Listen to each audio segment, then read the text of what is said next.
Assalamualaikum everyone. I would request the panelists and Sajid Aslam, the moderator, to please join us on stage.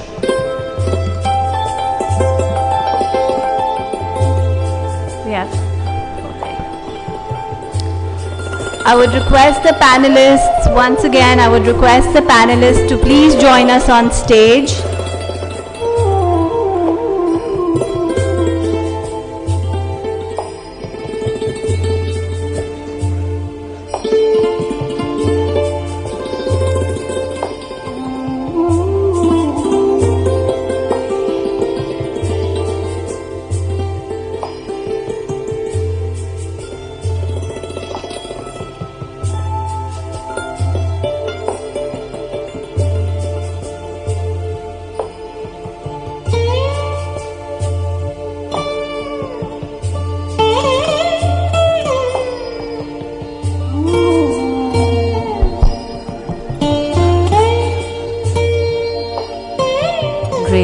Now begin. Assalamualaikum everyone. To begin our proceedings in the right spirit, we will begin with recitation from the Holy Quran.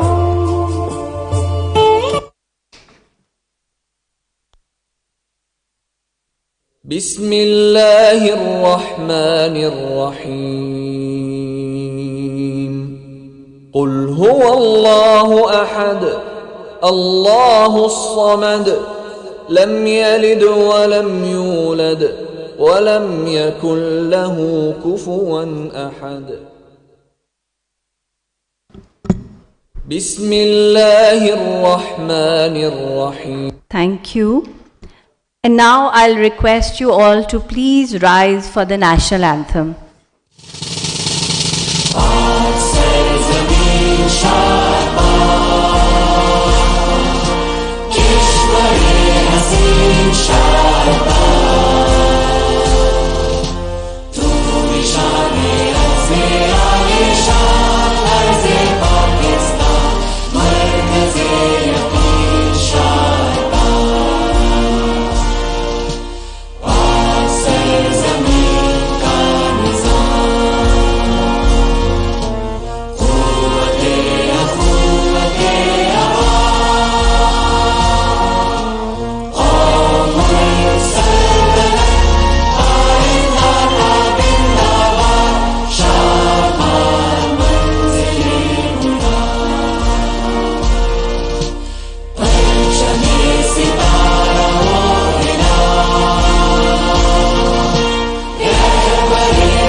Thank you. The national anthem definitely energizes us. To begin our proceedings, a very, very warm welcome to all of you on behalf of the Marketing Association of Pakistan. Today is not just an event, it is a milestone. We are here for Future Lens, shaping tomorrow's conversation, the symphonies of ecosystems. And I thank you all for being here to share this celebration with us. Before I set the stage, it is important that we acknowledge the leadership behind this revival. A very special mention goes to Muhammad Asfar Ehsan, the President for Marketing Association of Pakistan, one of the many hats that he wears, whose vision and determination ensured that MAP is not just revived, but reimagined. While he continues to balance many other national and professional priorities, his commitment has truly been the driving force. Equally important is our newly formed council. I am a member of that too. A group of highly accomplished professionals who bring with them a wide range of experiences, viewpoints, and expertise from across Pakistan's marketing industry. Together, they don't just represent diversity, they represent possibility. Their collective strength will enrich MAP and uplift its roles in the years to come. Ladies and gentlemen, as we gather here today, allow me to set the context. Today marks a special moment, not just another event, it's a revival, it's a reawakening, and a powerful new beginning for MAP, an association that carries a legacy and is now stepping forward with renewed energy, purpose, and vision. This revival is not just about breathing life back into an organization. It is about reimagining marketing itself in Pakistan's context. Why? Because the world of marketing has changed beyond recognition. It is no longer about campaigns or slogans. It is about ecosystems, authenticity, and purpose. Today, personalization through AI, sustainability-driven branding, transparency, and inclusion are no longer buzzwords. They are strategic imperatives. They define how brands survive, thrive, and how they matter. And so, as we revamp our identity, we begin with a brand new chapter at MAP. Our purpose is crystal clear: to champion the voice of marketeers in Pakistan, to foster collaboration, innovation, and professionalism, to nurture the next generation of marketing leaders. That's where we will need all your expertise and contributions. And to ensure that marketing is recognized as a force for business growth and positive societal change. In Pakistan, marketing has always had the power to shape not just markets, but mindsets. But today we need to go further than this. We must connect, inspire, and make marketing truly matter. At this point, I would like to invite Asfar Ehsan to please come to the podium and share his views and thoughts with us.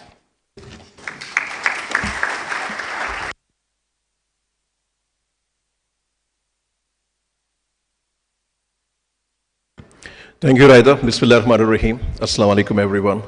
First of all, I am grateful to all of you for your presence here at the first meeting of current year of Marketing Association of Pakistan. And today we started the series of Future Lens. This is all about the conversations on different national issues as well as issues related to marketing, advertising, branding, and so other topics. We revived Marketing Association of Pakistan a few months ago. And recently, we also changed our logo and overall mission, vision, and Raida will elaborate it further.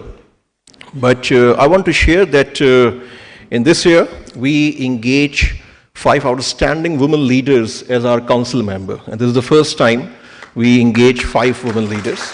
I will request all of them to please join us at the stage. Sadia, Iram, Raida, Shazan also please come. Saira is also the member, please come forward. Amna Khatib Paracha.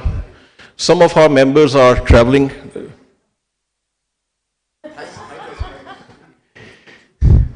Mujib, aap upar aa jayein please yahan pe. No, Shazeb is actually the rock star.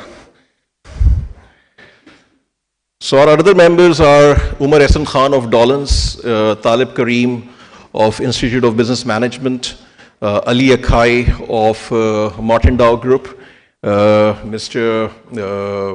Jahangir of Dalda Foods, and Imran Halim Sheikh of Bank Islami. So this is our council, and my wish is that next year, after this tenure, one woman president will take over, because in the history of MAP, there was no woman president at the Marketing Association of Pakistan, whether you are talking about the Karachi chapter or the Lahore chapter. So thank you everyone for your contribution.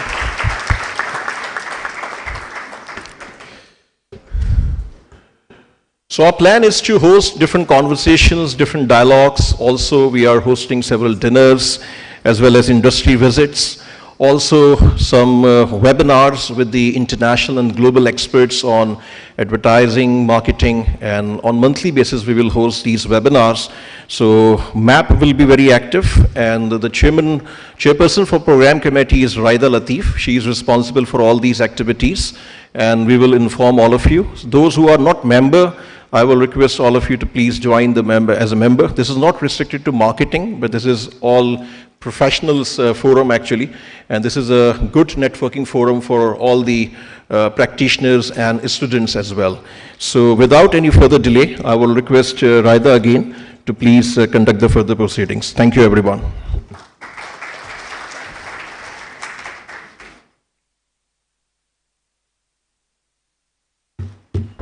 Thank you, Asfar.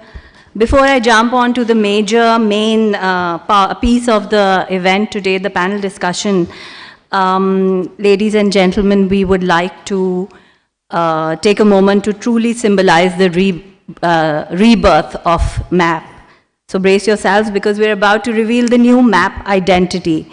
This is not just a logo, it is a statement that MAP is alive, relevant, and ready to lead in an era of personalization, digital transformation, sustainability, and inclusivity. It's a visual identity that reflects our values, innovation, because marketing is evolving faster than ever, collaboration, because our strength lies in our ecosystems, not silos, integrity, because trust is the bedrock of all lasting brands, and above all, purpose. So let us together witness this bold step forward. MAP is not only renewing its spirit, it is stepping out with a new image, a new face, and a new commitment to shape tomorrow's conversations. Ladies and gentlemen, with pride and great excitement, here is the new logo of the Marketing Association of Pakistan.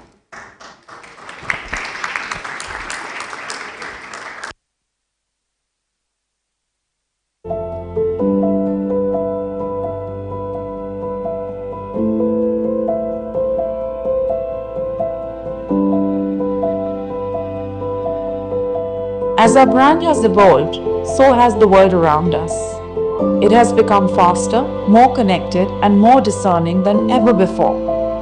Our old logo carries the weight of our journey, but it no longer reflects who we are today or where we are headed.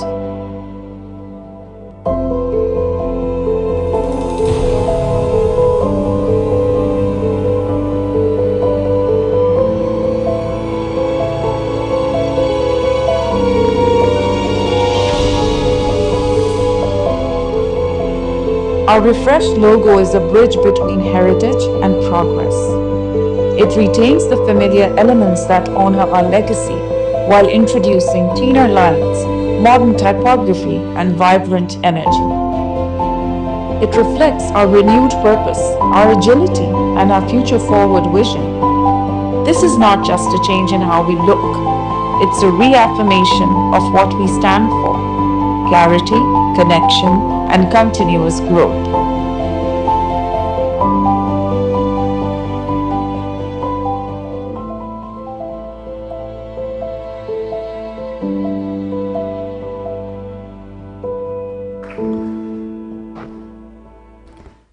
I hope you like this logo and this refreshed identity, and you are able to relate to this. With that spirit, it gives me great pride to introduce the centerpiece of today's program, our panel discussion. We'll call it the Titans Conversation, because today we bring together leaders of the leaders. In today's world, the role of a CEO is no longer confined to boardrooms.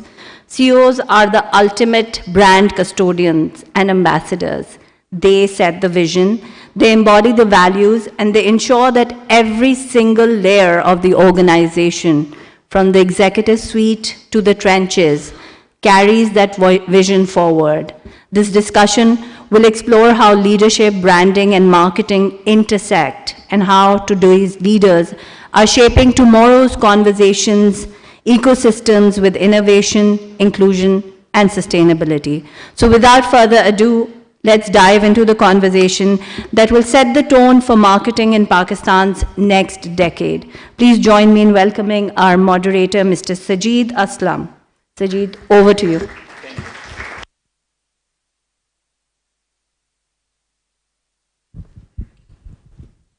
Thank you very much. So my name is Sajid, and I think you have seen me here several times, but I think this is one of a specific event where I ask Asfar, I want to be a part of it. So I really loved that when it started with the future lens and the symphony of the ecosystem side. This is something which is very close to our heart, as well as it's important for Pakistan as a country and the businesses as an organization to start disrupting our current thought process, which is very, very linear. And the difference which we will try to highlight today in the conversation, that it's not a one-way relationship. Every soul we are going to touch in our processes, we are going to retouch them. So if they are not happy, when we will go back to them, there will be a certain reaction. The resources which we are going to use today, we might need it again and again. So if we are wasting that, we might not be able to run our businesses properly. So circularity is important.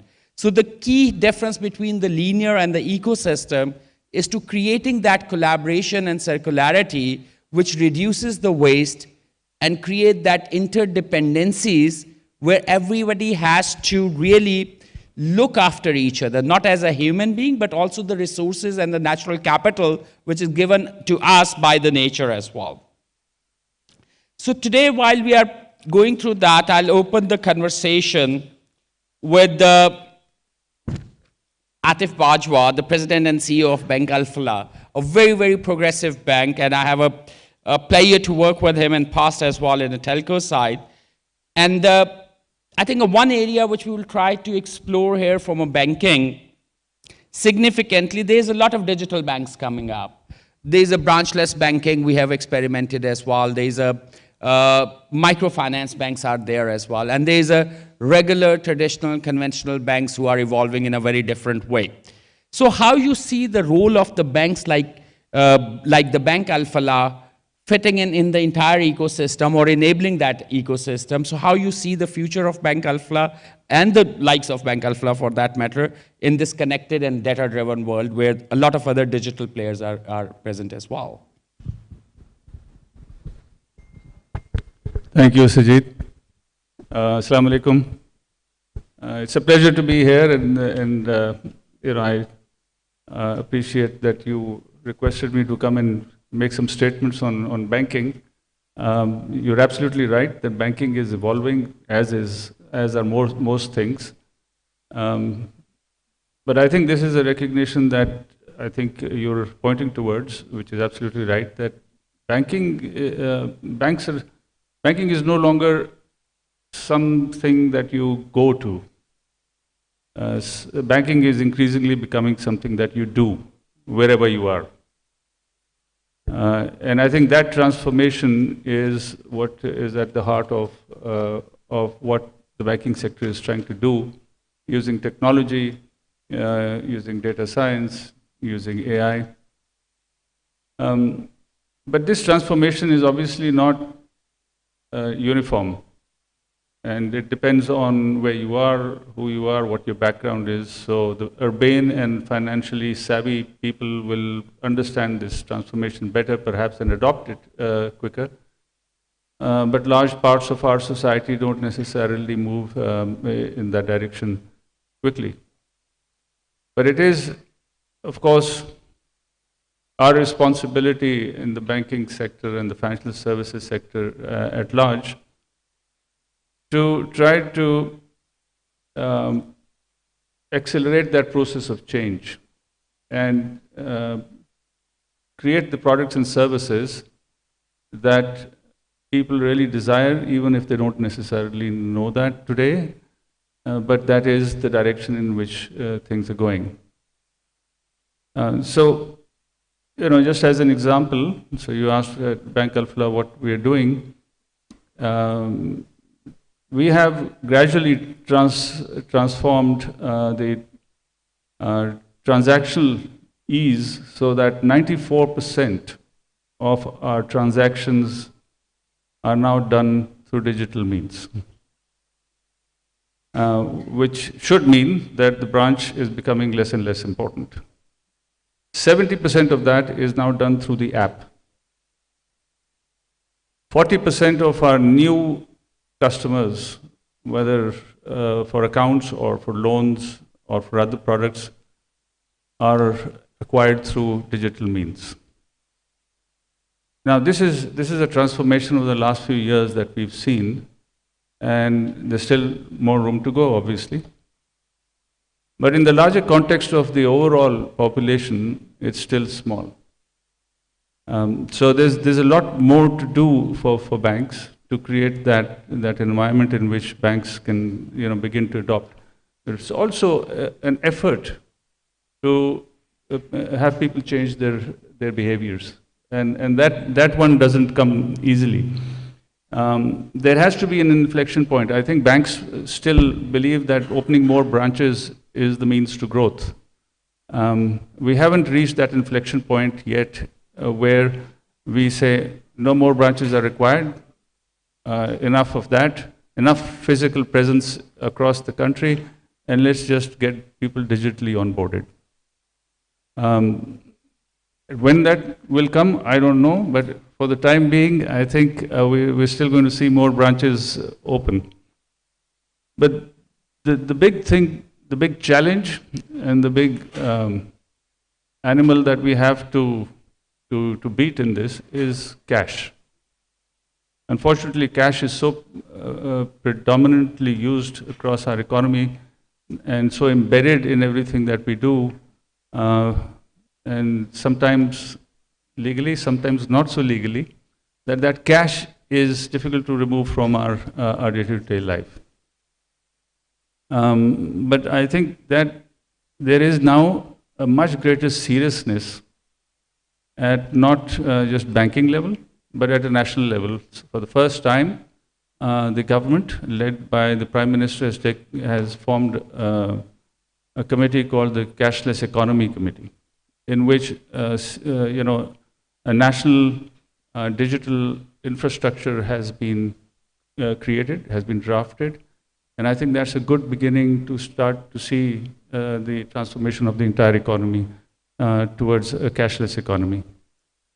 Once you have that being developed, I think you will see that the transformation of behaviors will take place very fast. And that's where we'll obviously be able to play a role as banks.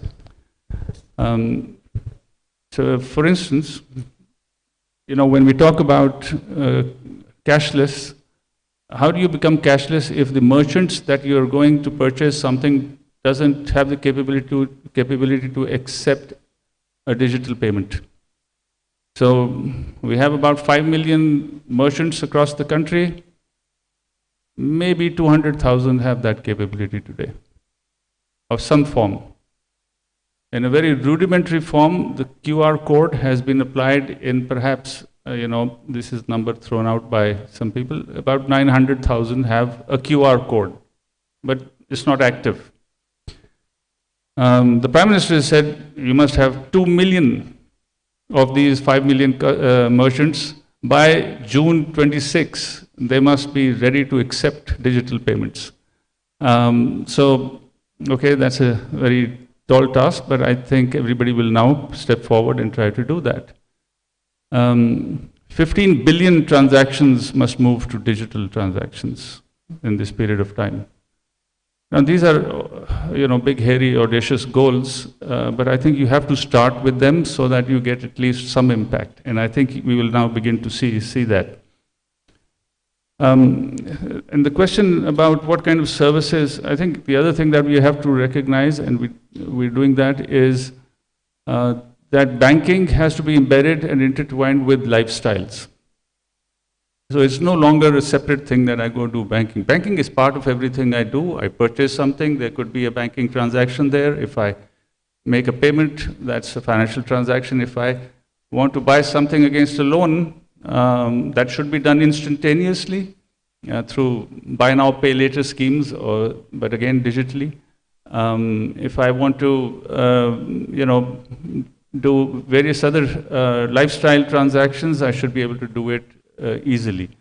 So we have to embed digital banking in lifestyles. I think that's the direction in which everybody is going to go. And you may have seen our effort in that is that Zamzama branch that we have, which we call the lifestyle branch, where we have banking with cafe and with other facilities there as well.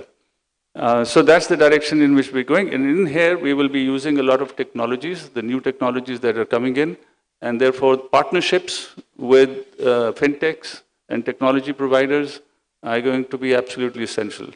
So I think larger banking, more traditional banking companies will have to move away from competition to collaboration with technology partners. And I think that's beginning to happen because banks certainly can't do everything. Nobody can do everything. And so you need these partners to enhance the spread of products and services for customers. So I hope that answers your question. Thank you, Atif. And I'm going to take a liberty to stand there so I can have a conversation straight. Thank you very much. I think one question which I'll come back at later to everybody, that there's a lot of people who are sitting there. There are multiple industries who are being represented here. So if you have to create an ecosystem, say next 5 years from now, so how do you see your role going forward in that? I'll come back later, as not right now, but later. So Atif, you raised a question like there's still, the branch is something which is a symbol of growth, and they still, from an access perspective, the banks will continue to do that. And we are seeing the similar infrastructure requirement coming in the warehousing as well, where the consumer behavior, and they're asking for a very quick deliveries, fast commerce and all that. And that's created very interesting dynamics where you have to create dark warehouses and multiple warehouses, and you have to create an infrastructure for the last mile specifically to fulfill that requirement. And there's a global challenge in terms of that consumer behavior where we have to make a lot of trips rather than consolidating the deliveries and going in a one area. So, sir, coming to your side, you are representing right now one of the largest logistic company in Pakistan. So if you look at your side, Sarawan, right? Yeah, so I was surprised that I'm looking at the wrong. So, sir, if you look at your side, then how you are handling that challenge and opportunity at the same time, where you need the infrastructure, you need that transportation, and where the consumer behavior which you are going to serve is not something which we really like to continue with, like the fast delivery, immediate gratification and immediate delivery side of it. Thank you so much. So, in the logistics space, I want to address sort of 4 main themes here. One is the behavior that is being driven by the customer, by the changing market realities. And I'll talk about that first. So this is where what we are seeing increasingly, of course, this is driven by the boost in e-commerce, etc. But there is a greater demand for ease, convenience, transparency, flexibility, etc. And so this is driven both by the e-commerce merchants and also by the end last mile consumers, where real-time tracking is needed. On-demand delivery, customers should have the ability to change their delivery address, to change the time of delivery, etc. So there's a real customer demand because the digital economy really, one of the most important aspects of it is enhanced customer experience and the convenience that the customer is driving. So that is one aspect. And as a logistics company, as a courier, as a delivery last mile company, a lot of our effort is focused on providing this real-time visibility, transparency, and ease to our customers. And I will address the cashless point as well. I think that's quite important in our business. But the second aspect of this is that in the logistics industry, which is generally a very low margin business, dependent on scale, we're dealing in a very high cost environment, there is a great need to create, to have digital transformation and business process re-engineering internally in order to create those efficiencies to free up some capital for further investment. So we have a two-pronged effort. One is a customer-facing effort, and one is an internal business process re-engineering effort. We tackle both the B2C market, and I referred to e-commerce, which is growing roughly at about 20 to 25% year on year in Pakistan, but also in the B2B space, we've expanded our warehousing footprint, and we are increasingly seeing this need for advanced, sophisticated warehousing management systems, end-to-end inventory management, fulfillment services, etc. So these are some of the digital changes, the digitally enabled, technologically enabled, changes that we are working in order to offer a better product, a better service to our customers, both on the B2C and the B2B sides, as an integrated third-party logistics provider. And on the e-commerce side, TCS, logistics companies generally sit right in the middle of this ecosystem. So our role is very, very critical because, as you know, the three pillars of e-commerce are the marketplace, payments, and delivery. And so Mr. Bajwa referred to, he said, banking is not something that people do, it's not something that people come to, it's something that you do. And I would say that that is increasingly the case for using logistics companies, except there's an added aspect that it actually has to come to you. And so our ability to move things in as efficient, cost-efficient, but also time-effective manner is critical, and technology is going to be playing an increasingly important role as a differentiator as this space is getting more and more competitive. I also just want to refer to the cashless economy point because it's something which is very close to my heart. Because over 90% of e-commerce transactions in Pakistan are reliant on cash. We were just discussing the trust deficit issue. The end customer fundamentally is a little bit still not sure, whether the product that he ordered online is going to come to him in the same form in which he ordered it. And also for us as delivery companies, there's a big, obviously, responsibility and obligation on us to actually deliver it on time in order to minimize returns, etc.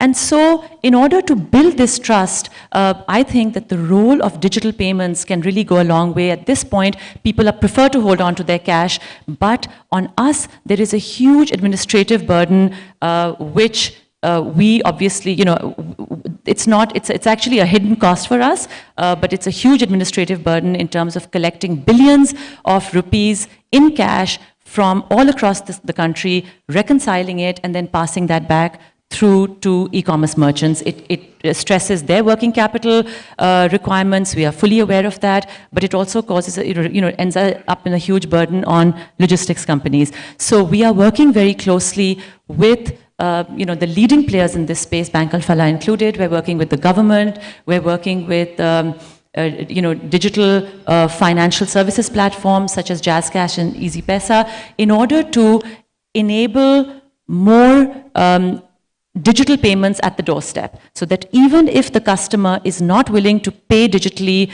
at the time of placing the order, when we go to collect it, at least at that point, the payment should be digitized, and we feel that that will lead to a lot of efficiency. I think the government is really prioritizing this as it's one of the Prime Minister's most important initiatives. So as an ecosystem player and enabler, we are working very intentionally to make sure that this happens. Thank you very much. Thank you very much, sir. I think you raised a couple of key areas where we talked about the data availability as well, and we talked about how we can really meet the customer expectation. And I think that's something which we are seeing again and again, meeting the customer expectation. And we are sitting on a marketing forum. My question is always that who is going to set the expectation that those expectations should be right? Why we should set the expectation that everything can happen instantly regardless of the cost, and then everybody starts chasing that, and there's a competition to deliver things fast, timely, or maybe better than the expectation, where we can tell the customer it's going to take 45 minutes, consolidate something, and bring it out. So I think this is a one conversation from a circular economy perspective, which is coming again and again. What does it mean? Why we want customer to own everything? Why can't we move to excess economy, where they don't own it, they subscribe it, and they use it commonly? If I don't need it, I pass it on to somebody else. And similarly, that can go for the even the electronic equipments as well, which we install, we don't buy, we install, we rent, and then we move on with that, and that goes out, and somebody else uses that. So I think that question will keep coming back, meeting the expectation and setting the expectation side of it, and particularly the marketing professional. I'm sure आप लोगों के पास ये narrative जो है ये अब काफ़ी ज़्यादा आएगा. If we are talking about the symphony of ecosystem, so ecosystem is all about synchronizing that expectation and working like an assembly line, and the things should be delivered and done in a way the next piece should be picking it up in a right way. And that brings back me to Mujib, and this entire ecosystem now we are talking about is all based on data. Everybody needs to feed each other with the right high integrity, authenticated, verified information which they can which they can use to make their decisions. And at the same time, the governments are taking initiative to make data as an open access. And there are people who have got the certain access to the data, and they are creating insight. So we see a certain challenge where the data should be open, or data should have a proprietary rights, it should be sold, or it should be accessed. So what could be the model when we are talking about the ecosystem specifically, how the partners should be working with each other to really leverage that information?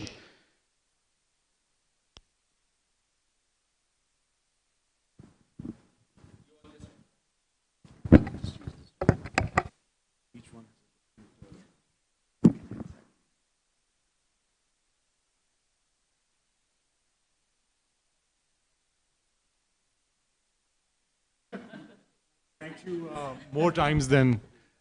It's good. It should go. Yay, we got it right. I'm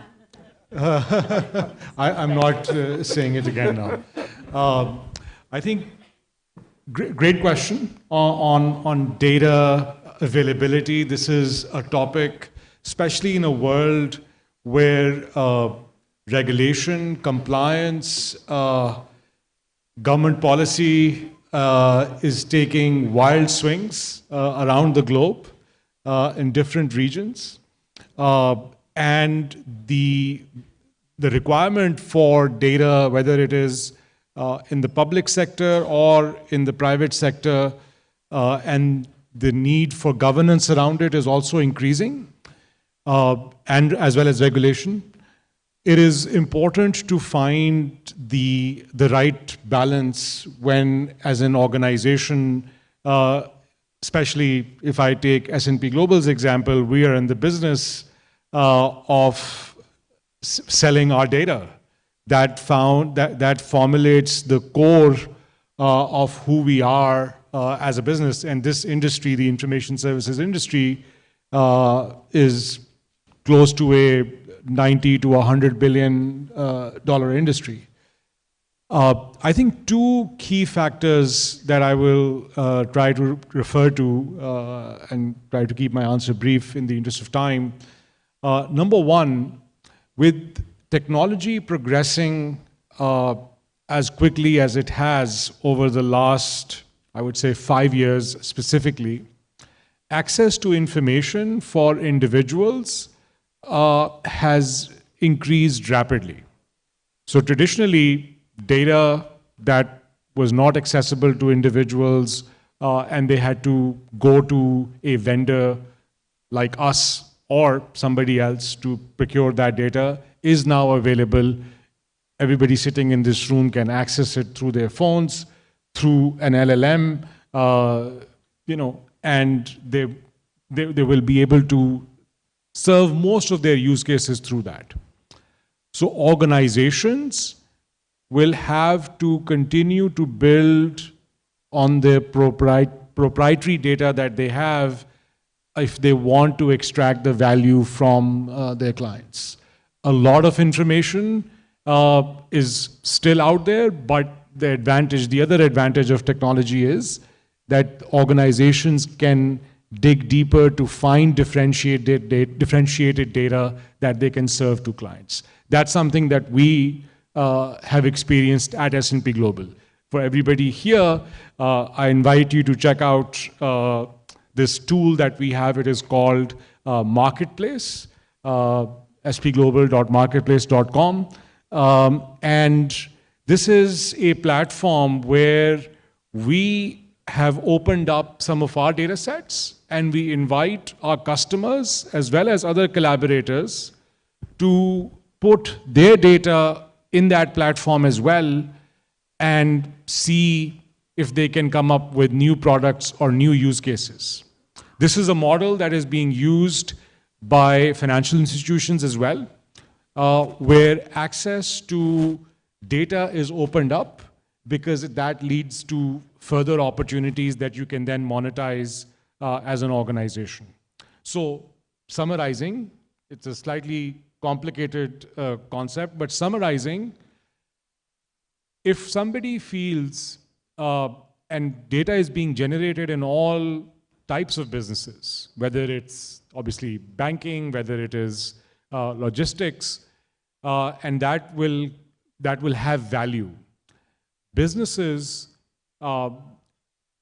need to find ways through which they can provide access to data to companies. Both Saira and Atif spoke about technology collaborators in their respective businesses. Technology collaborators will only be able to build products if they have access to that data. We've seen examples around the world where entire industries have been disrupted when technology companies have collaborated with, let's say, a logistics partner or a financial institution or a pharmaceutical entity. So organizations, I think, have to think about their core business, but also this plethora of data that is being generated and how it can be used for as an advantage to their business by opening it up for other people to use, because it is, at the end of the day, it is for their benefit. Thank you, Sajid. Thank you, Mujib. And I think it's a complicated thing. Who owns what is becoming a very, very difficult piece, specifically once we are talking about data and you need AI to be trained on the data. Who owns that data which is used to train AI? So I think there are a lot of questions which we need to address while we are moving ahead. And there's one question coming up again and again, and Amir, that comes to your side, being one of a leading FMCG in the world, not only in Pakistan. The consumerism, going forward, how you see people consuming stuff where in our traditional market, the success of the organization is measured based on the top line and not around that how their product is being reused, repurposed, and recycled. And then in that particular model, particularly if we continue with that consumerism and in a linear way, that means we will be generating a lot of waste and we will be consuming a lot of resources, and it will not be doing good to community, society, or human being in general. And that's something, once we talk to somebody like Unilever, we see a certain level of conflict. The one who would like to grow their market share and sell their products, and when we're talking about the circularity, which means, or reduction in consumption, we are talking about it has to be dealt very differently. So being a leader in that, and the way you people are doing work in the sustainability, circularity, the packaging material, then the way you are working on a waste reduction, how you see Unilever in the next 4 or 5 years, where we really manage to reduce or create a narrative to reduce the consumerism and reduce the consumption levels?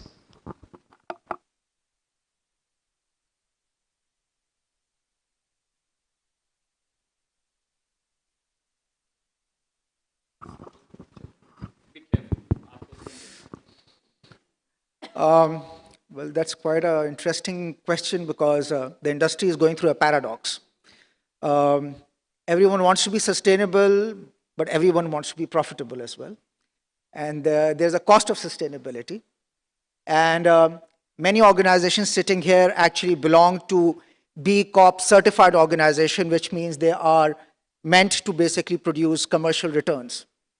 And all those organizations which are listed, the shareholders put money in your organizations because they want competitive returns.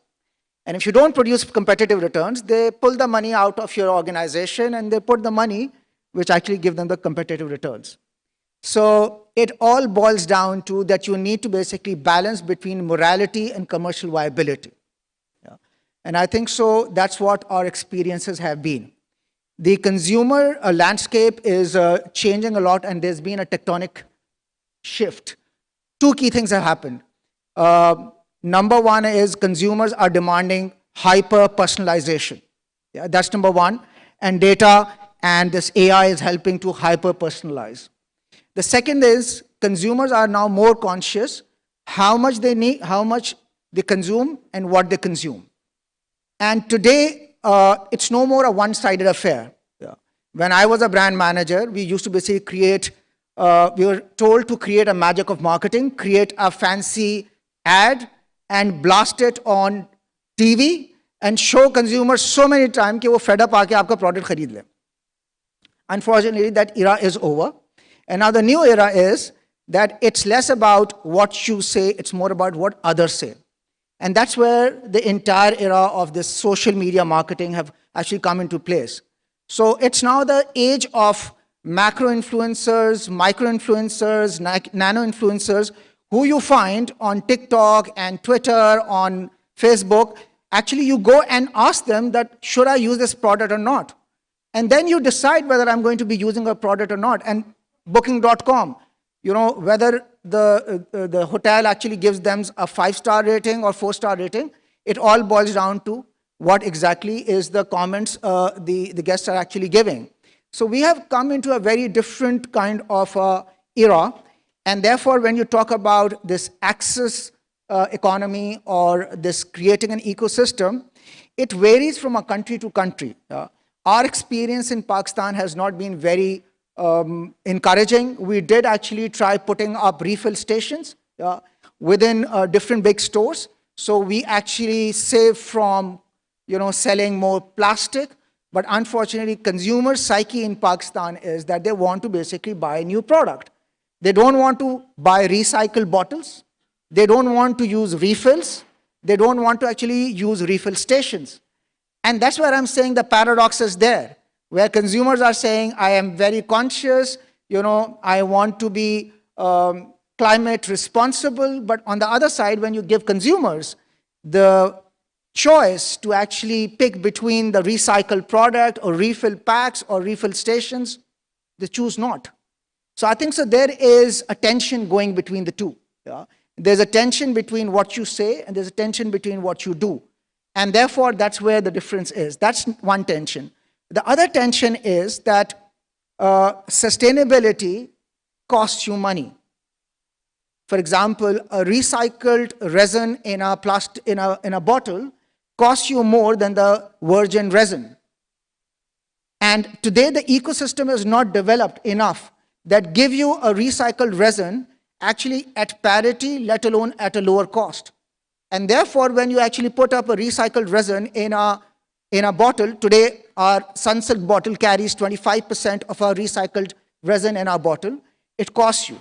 So you have to basically carry out activity which makes it commercially viable. The company won't allow you, or the shareholder won't allow you to take your margins down, and the consumers won't basically allow you to charge extra price because you are producing sustainably. So you have to make a commercial case before you get to morality. Now, many organizations are also basically getting into woke culture, which is greenwashing, where they show something, and actually the reality is something else. And we have seen many such stories. So I think so the world is going through a certain wave, and I think so it's important that we strike a balance. We have seen in the recent past where everyone is talking about diversity, everyone is talking about sustainability, renewable energy, recycled plastic. But then we have seen what happened, that bubble burst because it didn't make any commercial case. And then all of a sudden, Trump came in and he said, listen, I don't believe in climate, I don't believe in diversity, I don't believe in inclusivity. And have you seen world leaders tilting towards it? And now HBRs are actually publishing articles, how you can be sustainable without running sustainable programs, how you basically build diversity in a company without running diversity programs. And that's a reality. So I think so for all the organizations, commercial organization, you really need to basically work out commercial cases in order to make sustainability a way of doing business. And that's what we have been trying to do. No, thank you, Amir. I think it's such an interesting time and dilemmas where we are living right now. People want something, but when they get the choice, they don't opt for that. And again, you picked up a very interesting thing. Unless there is an ecosystem, it will not work because of one organization or one particular industry. If they try to do the recycling or they want to really extract the material from the waste and reuse that one, it's not going to work unless until there is a right kind of volume and there is an ecosystem to collect it back in an efficient way. Right? So there's a lot of stuff which is happening, and everything, when you pick it up, it goes back, it's an ecosystem problem. It's not a one person who can solve that. And I mean, you raised a very interesting area in the beginning that we are a commercial organization, right? So in a commercial organization, the return on the investment, the shareholder returns, and the profitability, that's something which comes so far, it comes first, and these are the key measure of success. But at the same time, we have got two organizations sitting on our panel who have got a very interesting challenge. They have to generate that risk-adjusted return, and at the same time, it has to have a sustainable project. So, Maheen, starting from your side first, infrastructure is something which Pakistan needs and the US need, and right now, everybody is talking about a resilient infrastructure. And you are the one who have an ability to really enable a lot of organization and a public sector to do so. And while you are sitting on that agenda, the access to capital and the cost of capital versus the returns you are looking forward to or acceptable for the investor with the impact and the sustainability, how you are trying to really solve that puzzle here. Thank you. And I think great question. And I'm very glad you asked me after Amir. So we talk about Pakistan and you talk about the main infrastructure building blocks. And what do we mean? Infrastructure is such a broad term, but fundamentally what do we mean? We mean energy, we mean logistics, transport, we mean financial services, we mean data platforms, we need IT, we need agriculture, we need water management systems. Those are the building blocks of agri spaces as well as broad infra spaces. And a lot of those are represented on this panel, which is phenomenal. But there's a big elephant in the room when it comes to talking about sustainability. And we heard Amir talk about it's expensive. It's also the cost of inaction that actually we are not considering.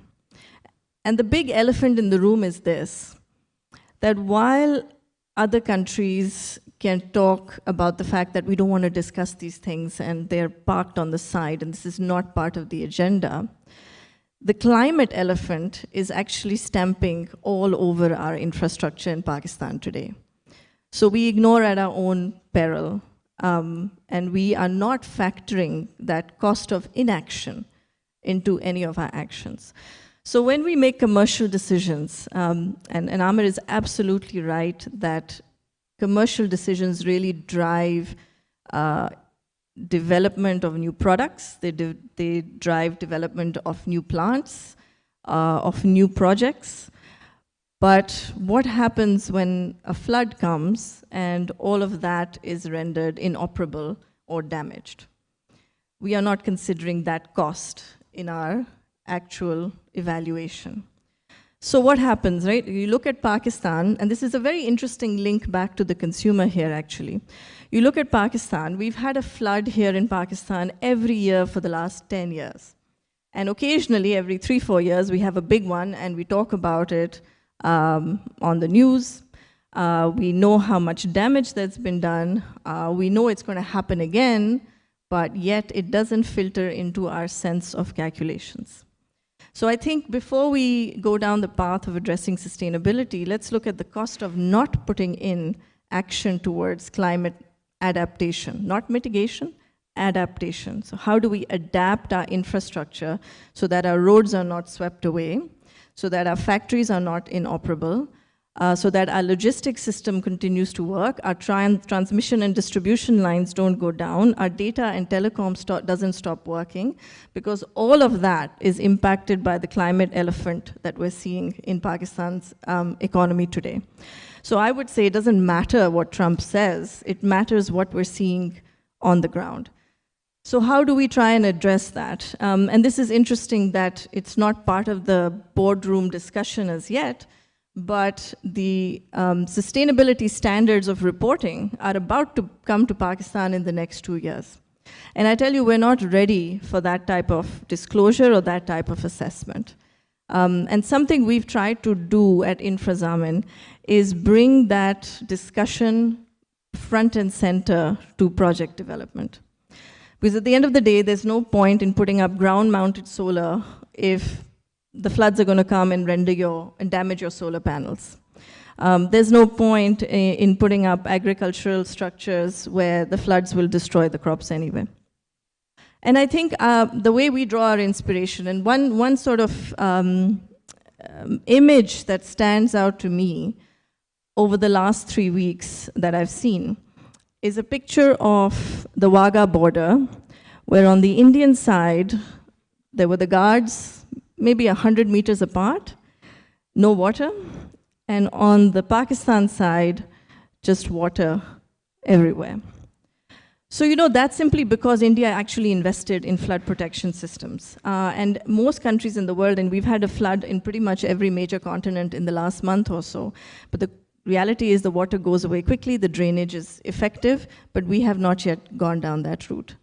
So when you look at a project at Infrazamin, we have now started assessing the impact of climate risk within the risk assessment. Because if we don't, and we're a guarantor, and we issue guarantees to companies, if there is a climate event and that particular company is unable to pay because of that climate event, then that makes us liable for that debt. So if we don't consider that, then we will not have completed our sort of due diligence in the right way. And I think you will see this now more and more. Part of it will be driven by the sustainability standards that are coming in. But the link back to the consumer is quite simple. My belief is sometimes a consumer doesn't know what they want. I didn't know I wanted a smartphone until they made one. So we can go by consumer wants, but also at the same time, consumer anger when systems fail because of climate events is very much directed at the companies and in the institutions that fail to provide those services. So we come back full circle and we say, okay, how do we mitigate as much climate risk as possible? And how can we build that into the financial forecast of the company? And then finally, the final forward linkage to the customer is, will this service stay uninterrupted to the customer, hence developing my goodwill and my brand value with that customer? So there is a very clear linkage here, and I think we ignore sustainability and we ignore climate and we ignore the impact it has on every aspect of infrastructure and every firm that operates here at our own peril.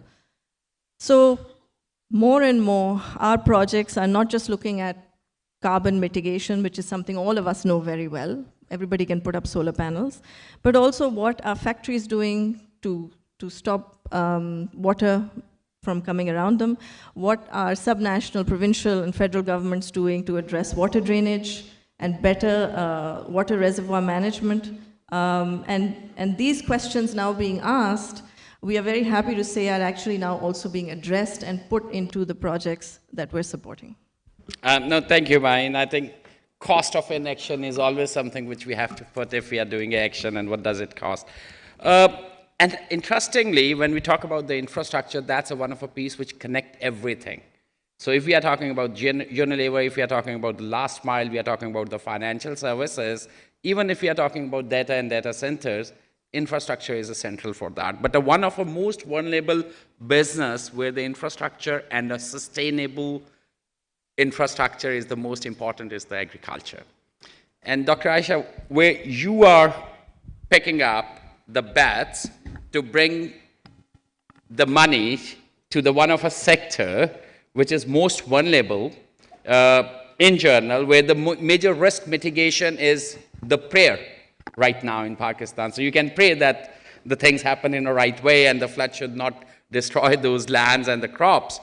So where your focus as well, looking forward in terms of inclusivity, in terms of bringing and building that particular sector and enable that small farmer specifically, and working with the large financial institution to bring that money. How you are balancing these two things, like Maheen picked up on that. So how you are balancing, because your core area is also the social impact and the risk assessment, and then definitely the cost of capital at the same time. Thank you, and it's great going after Amir and Maheen because my view is probably in between both of them. And so I'll step back a little bit. I think this whole category of impact investing, it's a really interesting word because if you think of it, every single choice you make has an impact. Coming to this event has an impact. Having a glass of water has an impact. Whether you worked out today or didn't work out today, every single decision, stay in Pakistan, leave, which is also things people are tackling. So impact investing essentially is articulating the impact of investment decisions with clarity and quantifying it and saying, look, here is the impact of allocating money here versus here, of buying a packet of chips and eating it, or having vegetables and eating those, and let's quantify that. And by the way, this is very different from ESG. That's a separate category. So if you step and look at ESG, think of it more as an exclusionary principle. So ESG tells you what you cannot do. You cannot invest in certain sectors, you cannot do certain things because they're not okay, and it narrows your portfolio of choices. Impact investing is actually supporting and building. And it's saying, let's start investing in companies that are adding more positive to the world. It's something I remember my grandfather used to say to me, to all of us when we were little kids, that if at the end of your days you can give more to the world than you take, then I think you've led a good life. So essentially, impact investing is saying, here's what we're doing, here's the impact of those investment decisions. And as we look at how the industry has shaped up over the past few decades, it's now 25, 30 years old at least, and we've stepped back and we've looked at the realities of what Amir is saying in terms of commercial viability absolutely has to be there. If you cannot return money to your investors, you're not going to get more investors. And frankly, that investment class will start getting underinvested in.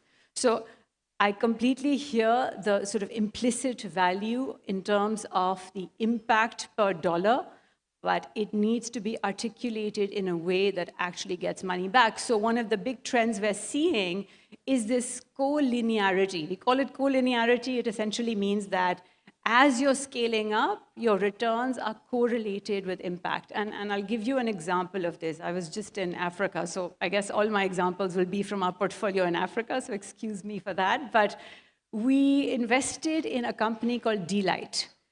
And D-Light provides solar home systems, and really starting from just small solar lights to communities and households across Africa. And you'd say this is a product that has great impact. There are all sorts of issues, obviously, in how people who can't afford these light systems would pay for them.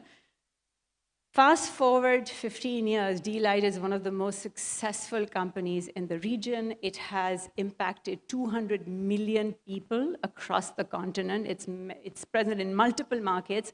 And it just recently raised about a capital pool of $1 billion, and they did it through securitizing small credit bundles that individual borrowers would be incurring in order to buy these lights. So there's financial innovation, and as D-Light grows, it is more and more financially sustainable and creates ways in which it can actually return capital to its investors. So that's a success story.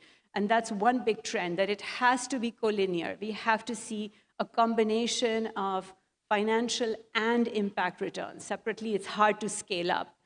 The second big trend that we're seeing is around multiple pathways to impact.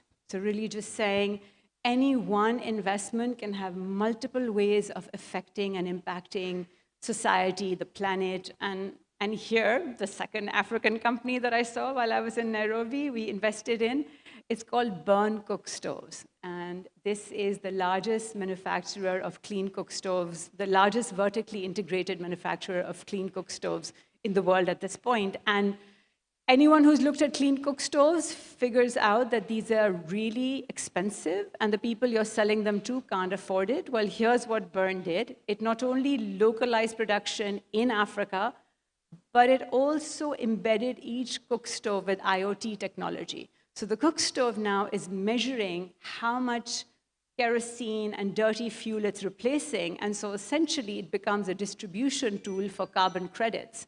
And that ends up being the large revenue line. And so the multiple impact pathways are not just clean cooking and health outcomes, but creating employment through localizing production and being really smart about revenue streams and saying, this is how we can actually generate. And so the more cook stoves Burn sells, the more it earns through carbon credits and the cleaner Africa gets in terms of fuel usage. So we're seeing all of these trends, and that also reflects in what we're doing in Pakistan within the agri fund that we are designing and building out.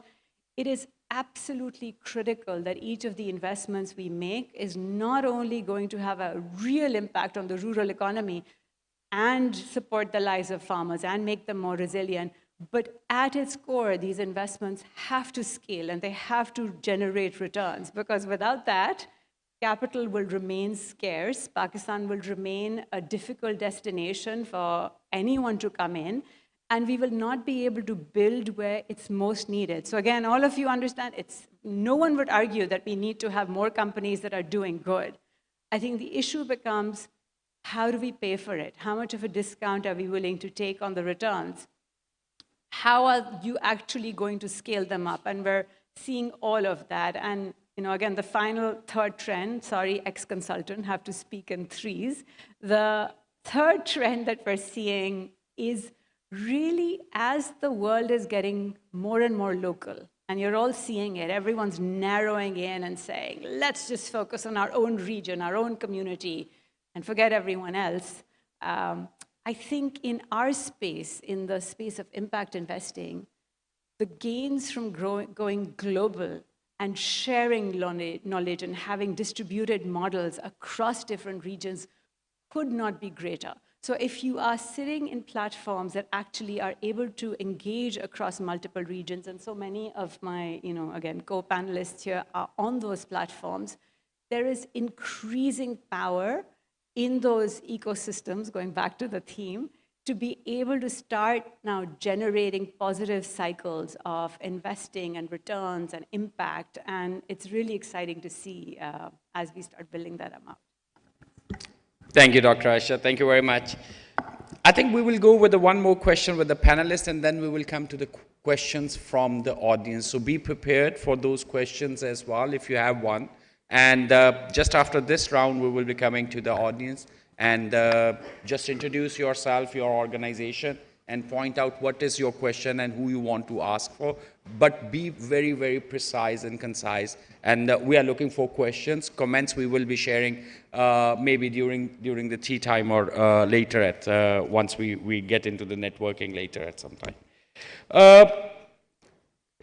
I think the biggest driver of the change within the businesses historically, we have seen the financial institution and the people with the capital or access to capital or the access to the distribution of the capital, they are the most powerful people that how the rest of the world and the organization or the societies should evolve.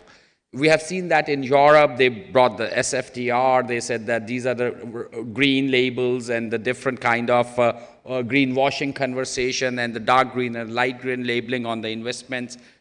We also talked about the green bonds and the sustainability linked instruments, and that's been the organization who is accessing the finance or funding through that. They have to rely or really comply with the certain terms and conditions. So, Mahin, I'll start with you again. How you see your role as a financial institution, as an enabler and the capital provider or distributor of that capital to drive that ecosystem within the context of Pakistan. I'll not take the global right now. Let's look at the context of Pakistan, how you can really drive that ecosystem, which is in the right direction as per your investment thesis or your philosophies. Sure. So I think if we can summarize what we try and do is we try and create a path to show how something can be done. It doesn't mean we have to do everything down that corridor, but we take that first step and then we show the market how it's done. So if I give you an example, we've always looked at projects from a climate lens, a gender lens, an overall sort of SDG or Sustainable Development Goal lens, which is, are we working towards creating jobs? Are we creating food security? Are we lifting people out of poverty? Are we helping the people and planet? And that's the lens we look at most projects in. Now, a lot of the time, that risk assessment is not familiar to the market. It's not that it can't be done, it's just not familiar. But when we open the door to that, it gives a template or a blueprint for how that can be done, and that can be taken up by the market at a later stage. So if I take the example, very well-known example of how we worked on the gender bond about 2 years ago. Now, we may argue that that was one instance or one instrument, but let's see what's happened in the last 2 years with regards to gender finance in Pakistan. So we did that initial bond, that was about a $12 million sort of guarantee we gave, and opened the door to creating gender-linked financing. Subsequent to that, the British BII, so British Investment Company as well, invested a further $7 million into that institution. That institution then went on to do a $5 million gender-linked bond internationally, which was then fully subscribed. And most recently, we had PMIC do a full gender-linked local financing leg to the microfinance industry.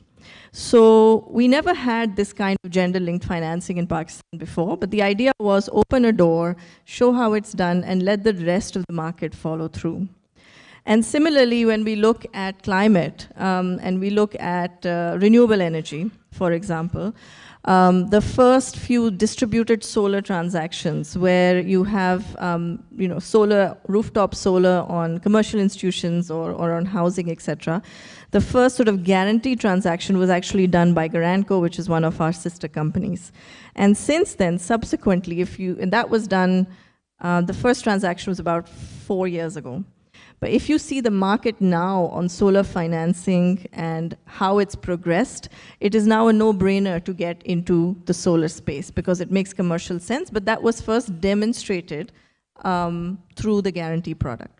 So this is how you open the doors and create the pathways and show how a particular type of risk assessment can work well at scale. So that's what we try and do, is open that door and then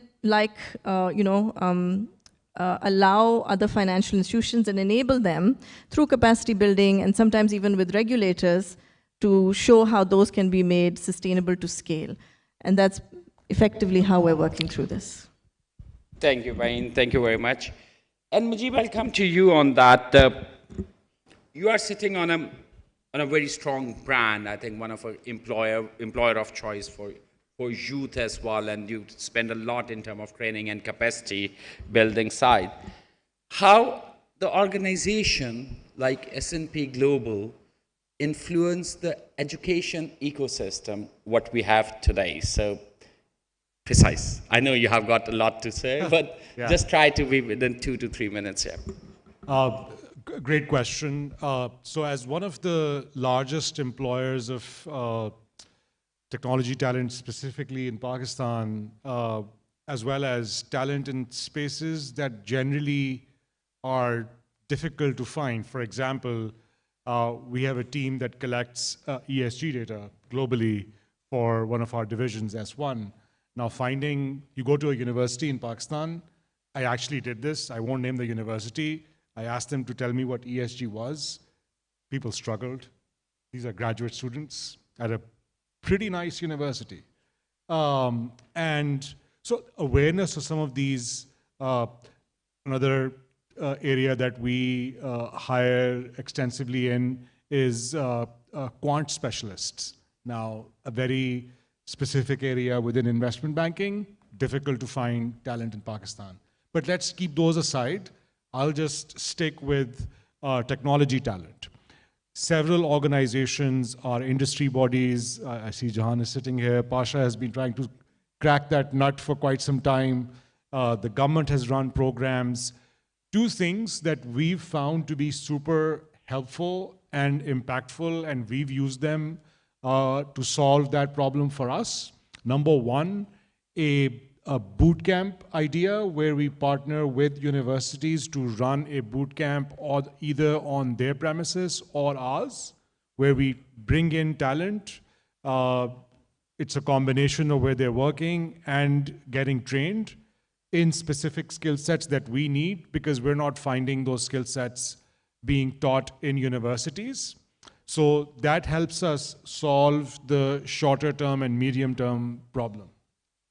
Longer term, just yesterday, we had an engagement with HEC to see how we can influence curriculum. Unfortunately, our process to make changes in what we educate our kids is so long and tedious that the world is just operating at a very different pace. New tools and technologies are coming in on a monthly, if not sooner, basis. And we look at curriculum once a year. And we are still not teaching fundamental skill sets in top-tier universities. I'm talking about top-tier universities. I won't even get into tier 2, tier 3. So I think it is incumbent upon organizations. In our experience, what we found is when we run these programs across various segments, across not even tier 1 cities, but even tier 2 and tier 3 cities, we're able to find talent that is eager to learn and is able to pass through these boot camps and such programs, and is able to, in our case, we don't serve local clients. Our use cases are all global. This talent is able to go and solve problems globally. Yep. So that would be, in the interest of time, will restrict myself. No, thank you, thank you very much. I think I'll bring Atif here as a wonderful bank which started with a very different infrastructure and the vision when they launched in Pakistan, and we still believe there is a lot where Al-Falah will keep taking that lead in a different areas. So Atif, if we look at Bank Al-Falah, how you see having your performance metrics in 5 years from now? So today we look at the top line, today we look at the size of the loans and the size of the book. So if we look at the change which we are seeing, and then the ecosystem which is evolving, where some of the revenue may be sharing with the logistic company and the e-com company, and they are sharing back with the banks and the financial institutions. So how you see that metrics evolving in 5 years from now? What you will be measuring more? I think if you look at the core metrics that companies have looked at for the longest period of time, has to do with balance sheet, it has to do with P&L, it has to do with share price performance, etc. Because that, at the end of the day, is what the investor is looking at. But these are consequences, these are results of actions and activities that you undertake. And that is changing. So while the metrics on an overall basis may stay the same, but since the core activities of institutions are beginning to change, I think we start watching different actions and the results of those activities. So if we're talking about, how we're trying to redefine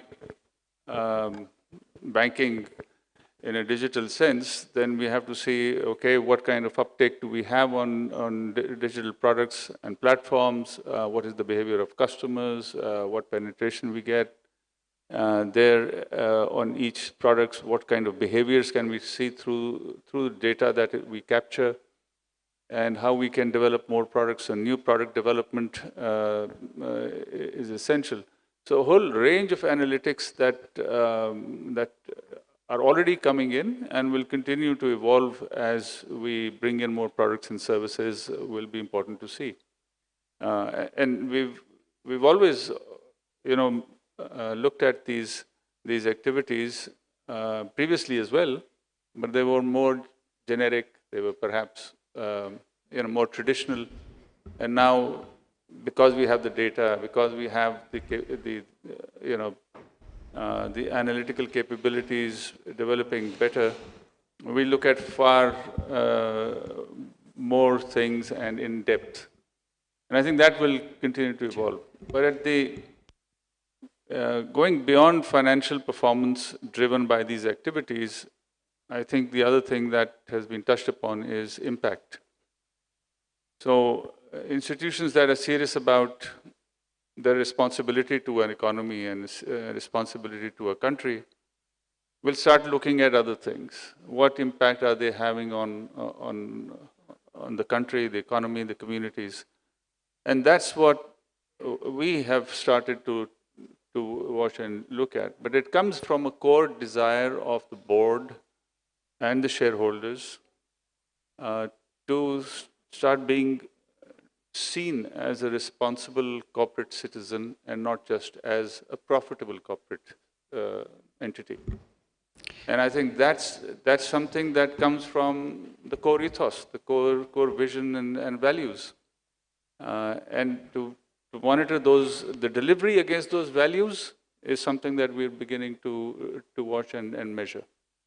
Now, thank you, Atif. I think I love that one. Even the core metrics, if it remain the same, the drivers which are driving it might change. So that's something which still some change and disruption we are seeing there. And the one thing which I disagree is that the board and the share, I think the CEOs like what we are seeing, the panel and the power sitting here, they always have an influence on the board and the shareholder and based on how the strategy should be evolved and how to sell that one. So definitely board has ultimate responsibility, but as a CEO, as a directors, we all have got that responsibility. I'm not putting a fight between. So thank you very much, Atif, for that. So I'm coming to you again. We are looking at a lot of competition and the collaboration, and the entire industry and the organization like Unilever has got a big influence in terms of their value chain, starting from the agriculture, from the raw material, how the transportation should be done, what the packaging standard should be, how the reuse, how to even drive the consumer behavior side of it. But you can't do everything by yourself, so you need those partners and the system and the value chain which drive in a same value systems. How you see Unilever working with the logistics company and the financial institutions, where you see Unilever, likes of Unilever can really influence that behavior of consumer as well as the partners which they are working with. And what are the one or two things you would like to see a change in the next 3 to 5 years if you look at that? So I'll start with one example. And I think so this very much integral part of our business, and also it's very much integral to the cashless economy which we are talking about, and that is the Kiryana stores. Yeah, there are around more than 1 million Kiryana stores. And one thing which the government has been trying is to actually make them into a part of the documented economy, and also to provide them access to financials because they don't have the access. So we have now, so earlier we used to have our salesmen going to the Kiryana shop, taking the order from them. And if the salesman doesn't go to the Kiryana shop can't place an order. Now there is a complete digitally enabled app which a Kiryana guy has, and shopkeeper can place the order any time of the day. So this way we have a complete financial credentials of that shopkeeper. Now what we are doing is that we are putting up says Rast button on this, so he can actually make payment cashless through that app to the merchant, yeah, which has been the big pain point that we have not been able to really trigger a lot of people to merchant accounts. And this way, then we can start getting microfinancers and a lot of digital banks and insurance companies on that. And then retailer can actually then get access to those microfinance for the education of his kid, or wherever there's a liquidity crisis, he wants a microfinance, he can get a finance against any collateral, but rather against his digital credentials. Yeah. And that's the ecosystem you actually try to create. And this relationship is beyond transactional. It's more a transformational relationship, which is helping improve the overall living standard of that small Kiryana owner, because you have given him access to funds which in the past he wasn't able to get because he has to basically get collateral to get funds. Now everyone can get to his doorstep and can offer any kind of a microloan or insurance health or any kind of education support system, because now we have the entire digital credential of that shopkeeper. And that's what you're talking about, creating an ecosystem that you can actually then start making an impact on the larger economy. And the second quick one is that we have collaborated with your organization, which is Seed Ventures, is Second Life Project, which is giving a second life to waste. And I'm proud to say that today 100% of our packaging material is recyclable. And we have started this Second Life project with entrepreneurs, startups, and research students, that how you give second life to the waste. And I think so, again, this is all about moving beyond transaction to creating a transformational relationship. No, I mean, I think that's great. Creating a digital twin and bringing every party on the same ecosystem so they can support. I think that's one thing which we can really demonstrate and leverage going forward in the next 3 to 5 years. It will change everything a lot. So coming to you, Sarah, I think there's again, you are working with a lot of people who are you want a mic? Is it working?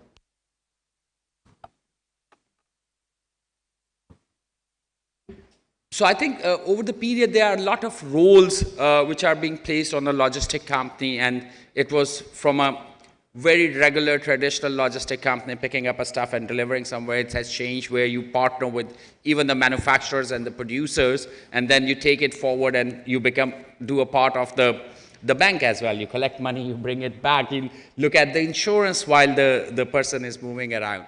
And then the transportation itself, whether it's a bigger one or a small one. So then the warehousing become another major area within that logistic piece.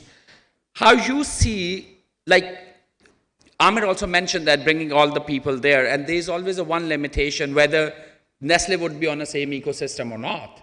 Or Nestle will be doing the same ecosystem and there will be again a waste in the duplication. So are we talking about a super app or we are talking about a closed loop mechanism? So being a logistic partner, how you see what you want to see in the next 3 to 5 years, a change which can drive an ecosystem, and you can define that this is my role and you can take a pride, this is how I have driven it. Thank you, Sajid. I will just talk about sort of the two things that were mentioned here, the cost of action and the cost of inaction. if I may answer your question through these two lenses. And first of all, when we look at sustainability, for example, as a logistics company, my objectives are, first of all, to reduce the cost per delivery and to reduce the CO2 emissions per package.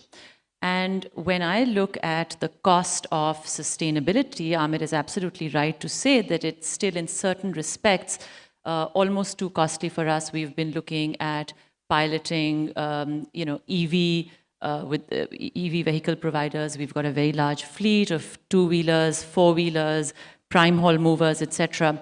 So in that space, I think that the issue of cost is for the time being, still quite a challenge. However, when we talk about using digital tools, using data analytics, AI tools for predictive analysis, etc., we can actually create a lot of efficiencies when we talk about things like route planning, load optimization on our vehicles.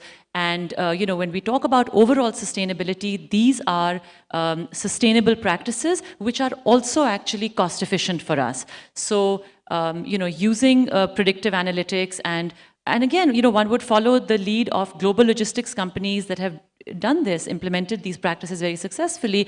How do you reduce the number of stops per driver? How do you minimize, the number of times you have to make delivery attempts? And this is where technology can come in to really create sustainable practices, which will also lead to efficiency. So I just wanted to put that out there in terms of the overall ecosystem. For us, efficiency and driving efficiency is critical because it's only then that we will be able to add value to our partners such as Unilever, etc. So on that front, I think our focus on efficiency is very driven on technology and data-driven tools. The other thing that I should mention, because it was referred to in the panel also, is infrastructure. And when we talk about the opportunity that Pakistan has right now, really to position itself as the logistics hub of the region, this is a very real opportunity, and we're very excited about it because there is a great deal of push towards regional connectivity, and there is a lot of need actually to invest in our physical infrastructure. So here we're going beyond the digital conversation to, we're talking about our road network, which is by and large good and improving, but also our ports, our rails, and it's only then that we will be able to create that multimodal capability for logistics companies to become efficient drivers and enablers of growth, for exporters to drive the import-export large freight volumes.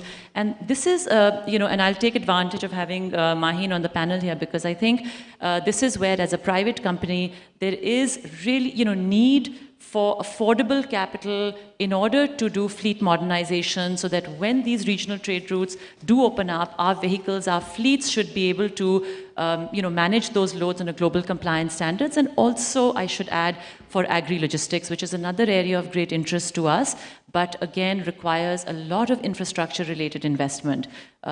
This is sort of covering the digital and the non-digital space. No, thank you. I think the biggest piece you picked up, and that will create the ripple effect, is if Pakistan start working towards becoming a regional connectivity hub one way or other, so the infrastructure investment and the rest of the investments will start flowing in. So, but again, it goes back how the entire ecosystem works. It wouldn't work otherwise. So Dr. Aisha, coming to you, it's a last question from Dr. Aisha, and then we will bring the mic here. So you have to help me to bring the mic there.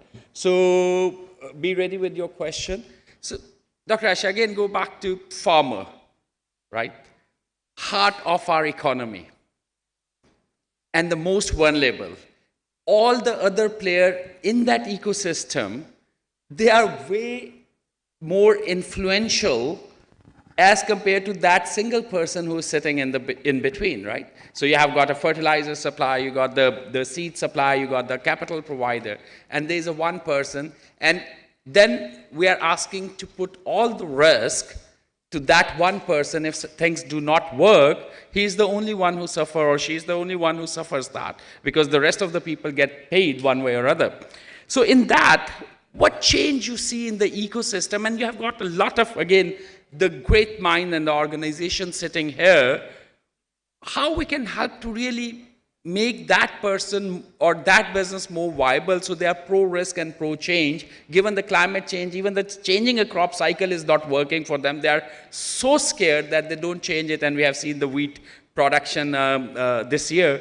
It's just a small change which we didn't ever estimated or conducted. So I think agriculture, it's more true, and it's actually true in everything else, that we are all connected. Agriculture value chains are connected from upstream, farmer, all the way through to you, what you're doing at Unilever as well. And so I do think we need to step away from this victim or villain mindset, that you're either a victim or you're a villain, and really start looking at people behaving rationally in response to the incentives and the structures around them. So, and the reason I say it is, one of the sort of shortcuts we have in determining which investment we absolutely don't do, if someone comes to us and says, we want to actually get rid of the Aarti, the evil middleman in the middle of all of this. We want to get rid of them, and our new tech platform will do everything. And actually, that's never worked. It hasn't worked in Pakistan. It hasn't worked outside Pakistan. At the end of the day, these are all components of a value chain. And I think where we need to pay attention is, are we setting the right incentives for individual actors, for companies to behave in a way that the outcomes are positive overall? And this is where, much as I'm a champion of private sector coming in, and I'm really, really constantly talking about the power of private sector to transform, we do have to step back and say there is a real role for public sector to set the rules of the game. So when we talk about policies like deregulating wheat prices, we have to think through what impact that deregulation will have on not just the farmer's likelihood of planting wheat this season, but next year. And then what happens if there's a certain global shortage? How do we handle all of this? So really thinking through and recognizing that everyone from the farmer, whether they're, you can talk about how many degrees they have or they don't. I have never been more impressed with people, more than the Pakistani farmers, when you start asking them about input prices and how to do the calculation and yield per hectare. They are brilliant. So these are not victims, these are rational actors. And if the system starts suffocating them and pushing them in ways that they are just not able to sustain, we will only have ourselves to blame when they stop growing food, when they actually move from the commodities that we all rely on, from wheat that we need for our atta, to other things that maybe we'll end up exporting. But it's not because someone did something villainous, it's just because the incentives were not the right ones. And this flows through, by the way, all the way downstream to corporates, when we start saying, why are you shifting from Pakistan and setting up outside Pakistan? Why are business operations more cost-effective, by the way, now in the UAE for many companies than they are in Pakistan itself? Let's talk about the right incentives and how together we can write them, because the success doesn't exist in components. Success exists in systems. And so we really have to think about the whole. And I said agriculture is a vivid illustration, but I think it hits through the entire economy. Thank you, Dr. Aisha, and thank you very much. Like, incentive for all the actors within the system, and the success exists in the system. So thank you very much. So anybody, question from, yeah, please, if you can bring it. Thank you. A question to Atif Bajwa Sahab. Assalamu alaikum. Great to talk about the digitization, transformation, etc. There are two small questions I wanted to ask. First one is that as part of the Pakistan Banking Association, are you working a kind of general roadmap or standardization how banks should be moving towards transformation, or it is just the each individual bank's effort? That's question number one. And question number two is that are there any sort of work or effort being made to lend to a common man, to entrepreneurs who don't have much to leverage? Because the current focus, all of us know, the banks just tend to lend to the government of Pakistan, which is risk-free. But is there any transformation to still lend, but work through the issue of this, the effort and all that stuff? Thanks.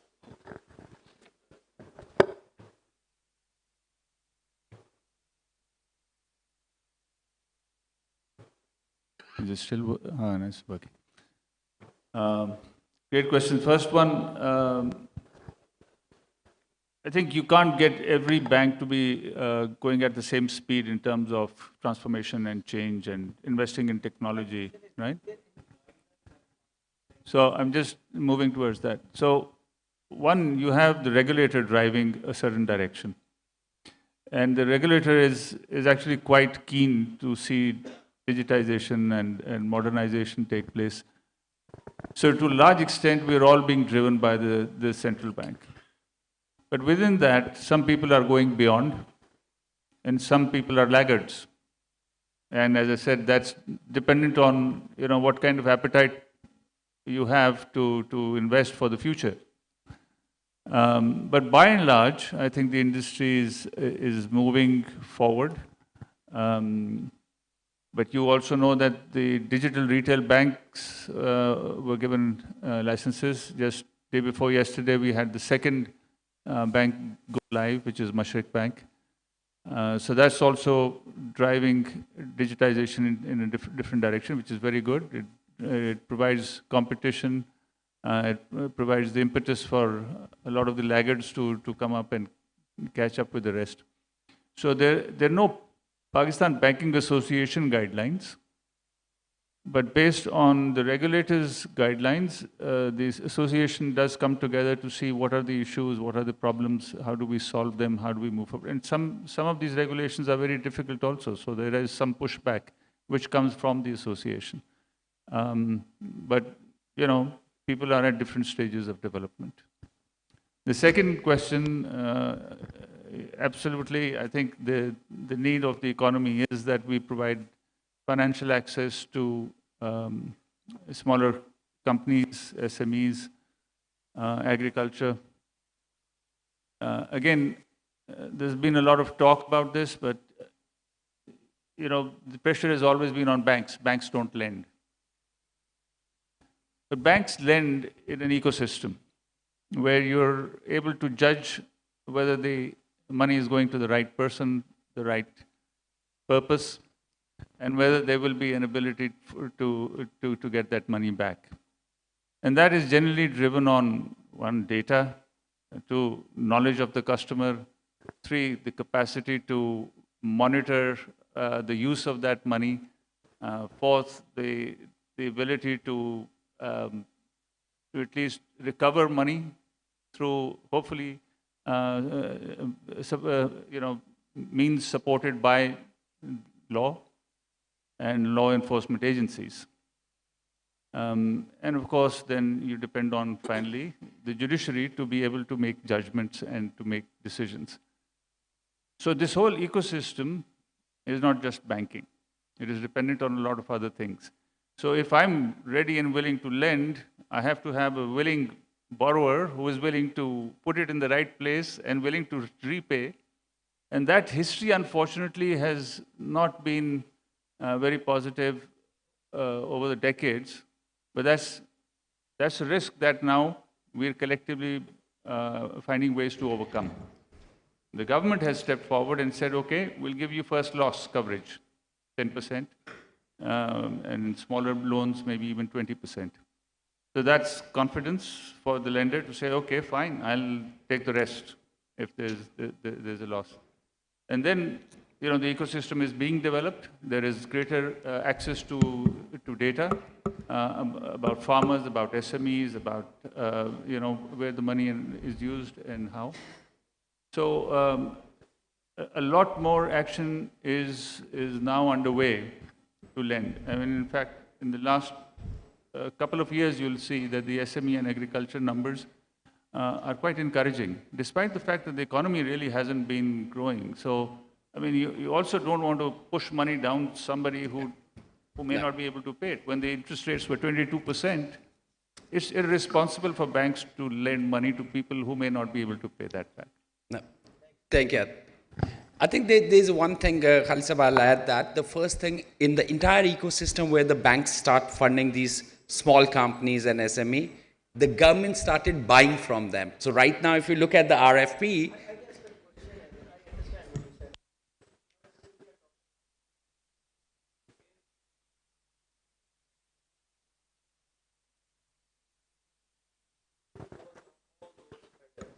my question was that collectively, is there any transformation which needs to be done so that, economy really moves? That's what that. question, Atif as well.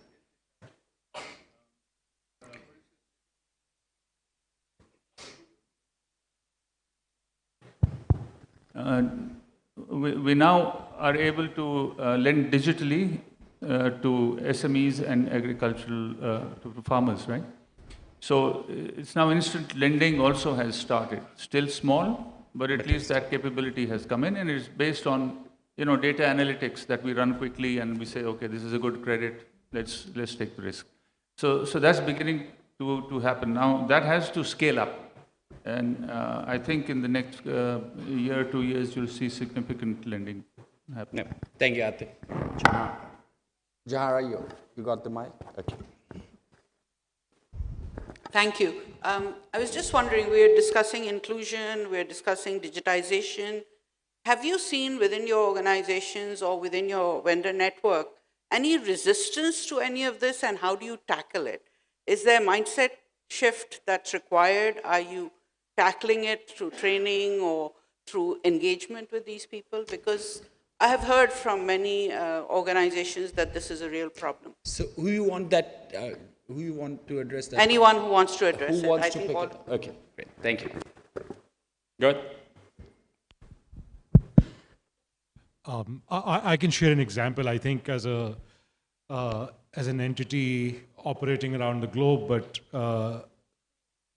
based in the US, we've had to, I'm sure like a lot of other US-based enterprises, had to make changes based on the recent administration's updates to their, legislation. And that has resulted in making some changes and updates to the mindset that we had established in our people as well. So I wouldn't say resistance, but I think it is important, obviously, if you, are operating in a country and that country's laws require you to adjust to certain things, otherwise you risk not only legal trouble, but other incidents as well. It's important that the organization invests in the mindset shaping of individuals. That's one example that perhaps I will give as far as inclusion is concerned from a employee perspective. Janara, I just want to acknowledge your point, and as a legacy business that is traditionally operated in a space which is low tech and very manual, one does see a lot of resistance, absolutely.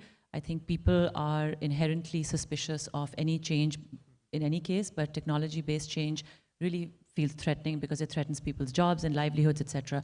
So I think the way to tackle it is, of course, training, mindset shifts. One of our core values is profitability through efficiency. So really emphasizing this need for productivity and efficiency and showing people how that can be improved, and then also linking their rewards to greater efficiency and productivity, I suppose. But ultimately, it has to be driven top-down, but you need champions throughout the organization to really buy into this change. I think that's again, depending on that, we serve a number of different sectors in the market.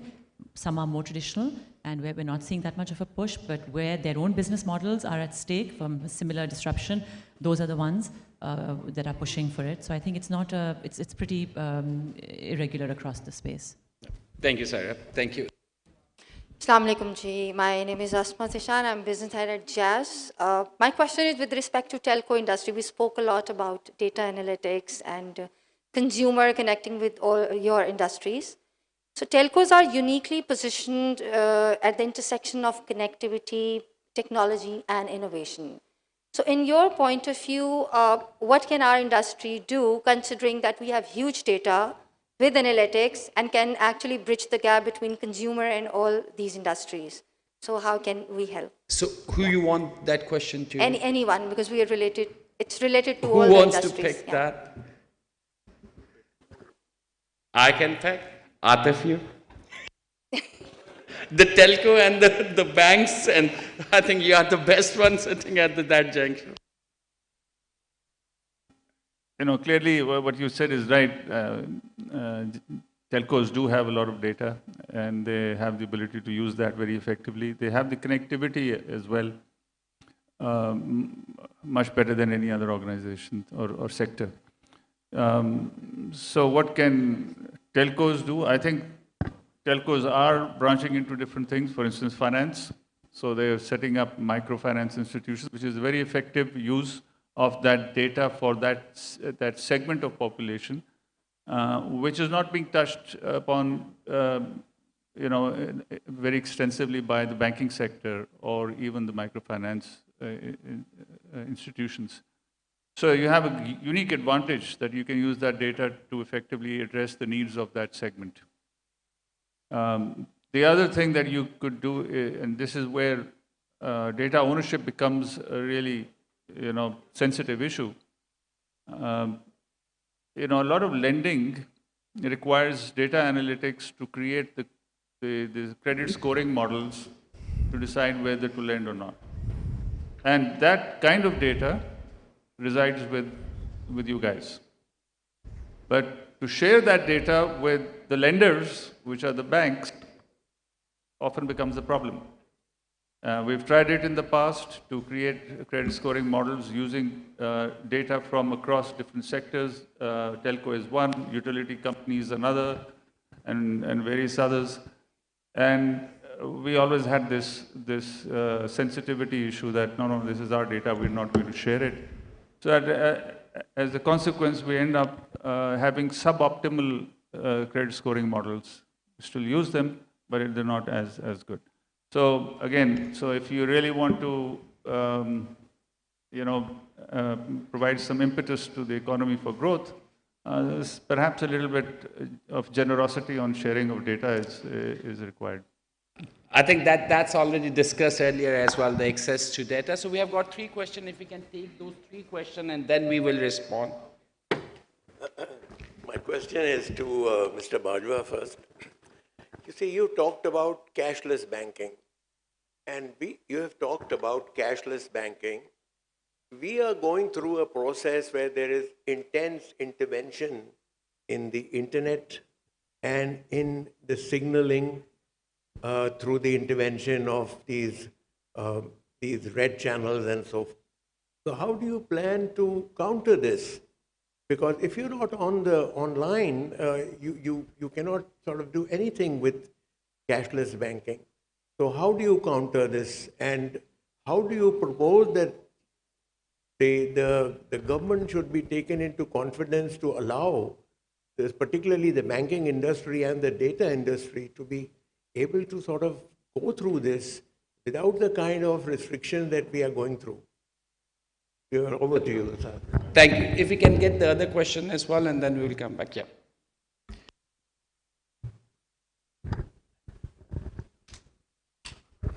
Assalamu alaikum. I'm Sadaf Abid. I work on women's economic empowerment. So my question is that I'm curious, as leaders in your space, what do you think is one thing you will need to do differently to move the needle in your space and accelerate the pace of progress?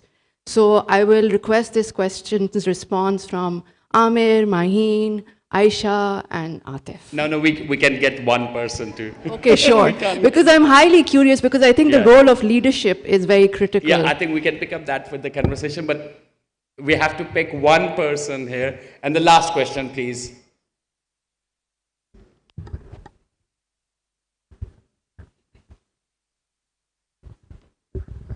Thank you for giving the opportunity. I'm Hanif Idris. Just a small comment that instead of cashless, we should say less cash, because US is also not cashless. So how can we become cashless? We can target less cash. My second point is that in digitalization... You have a question? Yeah. Yeah, please come Yeah, to the I have a question. I will be very brief, don't worry. Second, my question is that there are challenges in the digitalization, especially the cybersecurity and cost of transaction and the fiscal framework of Pakistan. How are you going to address that? Who you want that question to? Atif Saab. And my second question is, how do we measure digitalization? Our GDP is about $350 billion plus.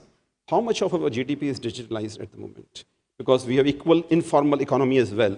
So if I multiply 350 by 2, so we have a $700 million economy. And how much of it is digitalized? Thank you. Thank you.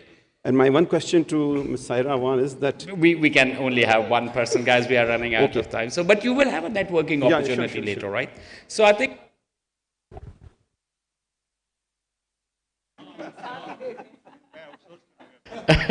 I think let's start that. Who want to pick the question that what do you need to do differently? One person, not four, please.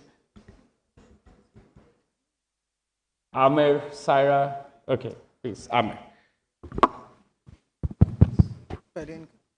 The question was that what you need to do differently. Sadaf, are you asking with respect to women or generally? Generally. Yeah.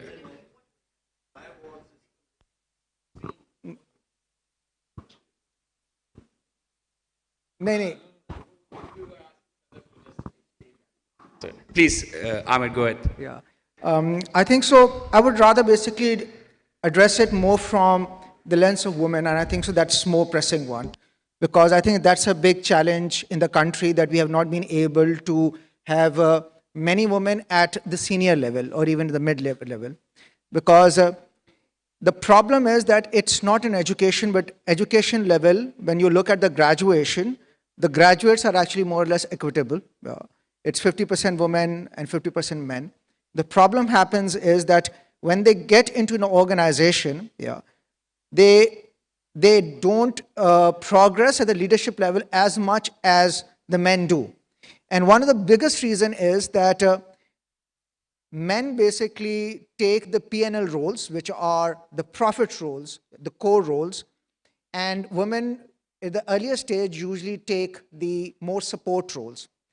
And that's not a problem at the entrance level. The problem basically happens when they get into the middle management level, because then they don't have the P&L responsibility and the P&L knowledge about it. So I think so one of the leadership interventions that's required by all the organizations is to start giving the P&L responsible role to the women at the very early stage of their careers. And don't wait much enough, because if they wait, then even if you make a woman compete against a man, it would be very difficult for women to actually get those higher up roles. So I think that that's one big leadership intervention we are trying to do at our organization, is trying to give P&L specific roles to women at a very early stage of their career. And that's where one big intervention, leadership intervention is required. So that's my reflection from a leadership intervention perspective. Thank you, Ahmed. Yeah, please, Atif, if you can pick up on a less cash and cashless and cybersecurity fiscal by here.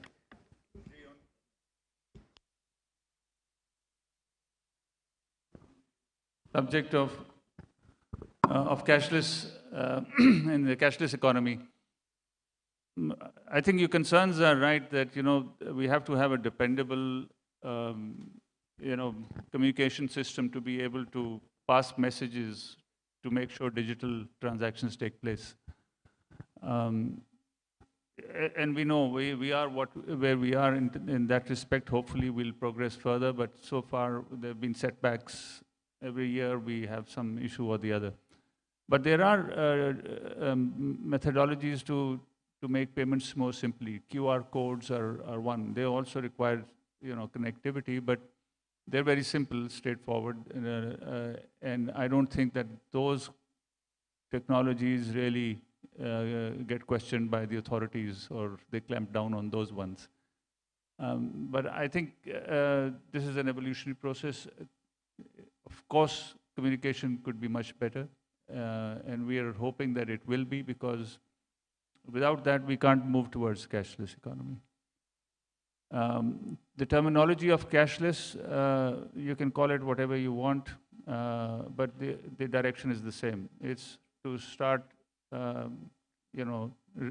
reducing the use of cash and moving towards digital channels. We had started some years ago to call it war on cash, but I guess the word war wasn't necessarily diplomatic in everyday use, so they decided to call it cashless economy. Bharal, maqsad ek hi hai. Cyber security, yes, an important concern.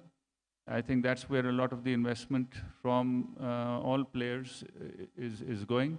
Unless you have the trust of people in digital payments and digital products, it won't fly.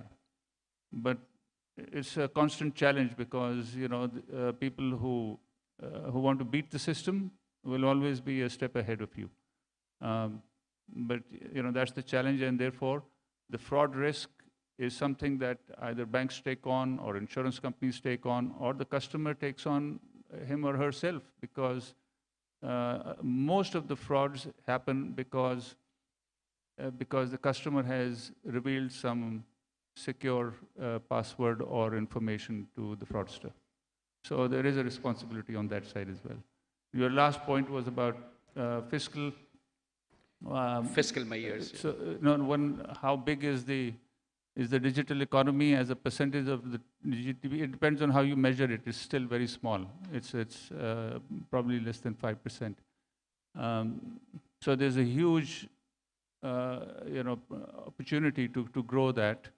And as you grow that, you hopefully will reduce the undocumented part of the economy, and your real GDP, as documented, will grow significantly.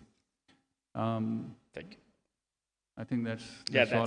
Thank you. Thank you, Atif. Thank you very much. So big round of applause for our panelists. So we have got Atif Bajwa, President and CEO, Bank Alfla; Maheen Rahman, Chief Executive Officer, Infrazaman, Pakistan. We have Amir Paracha, Chairman and CEO, Unilever. We have Saira Awan Malik, President, TCS Private Limited; Mujib Zahoor, Managing Director, S&P Global; and Dr. Aisha K. Khan, Regional Managing Director, Ackerman. So lovely panel and lovely audience at the same time.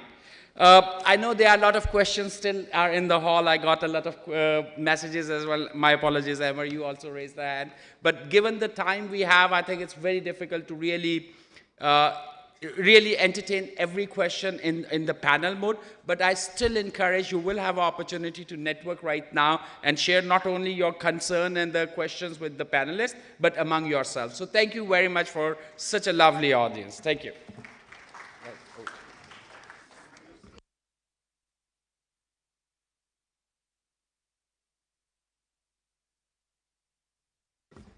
So thank you, everyone. Please remain seated. I'd request you to stay on the stage.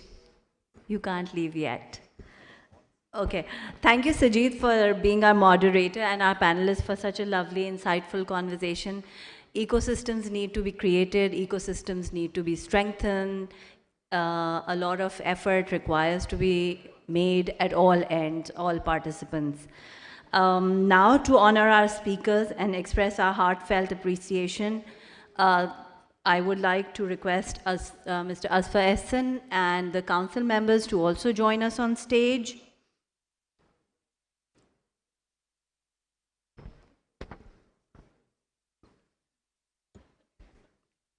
And I'll request, where are the council members?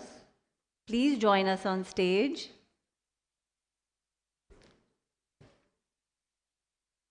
Yeah, I think we have Amna, we have Iram.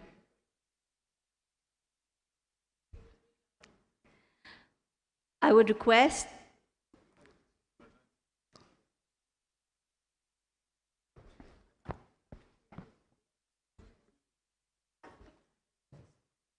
okay,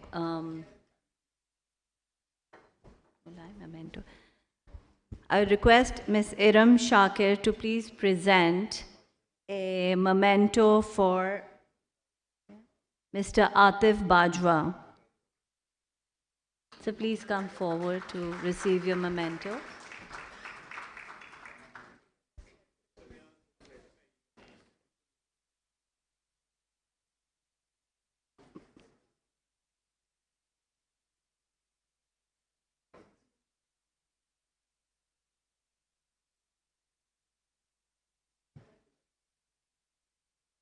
I would request Ms. Maheen Rahman to please come forward and receive your memento.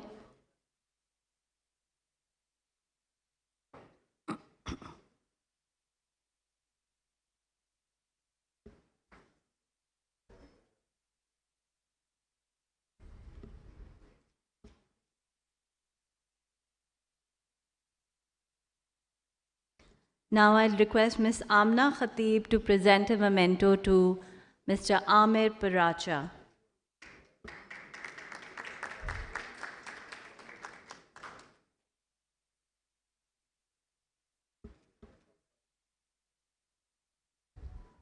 Thank you. At this point, I would request Mr.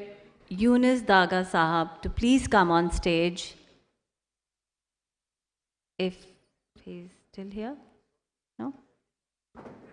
Okay. So Amna, please present a memento, Ms. Saira Awan.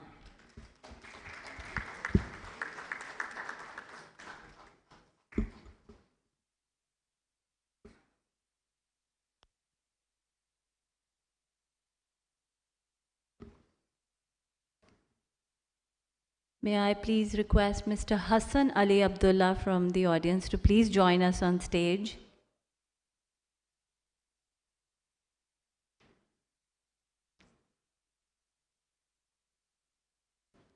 And present the memento to Mr. Mujib Zahoor.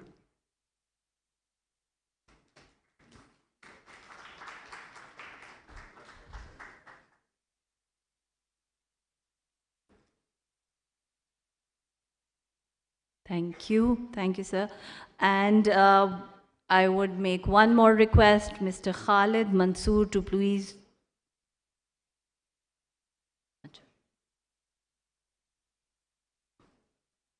Okay.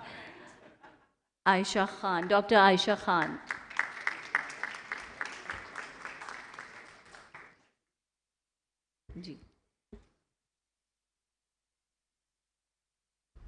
Last but not the least, Mr. Sajid Aslam for having the conversation going and being a wonderful moderator for us. Thank you, Sajid.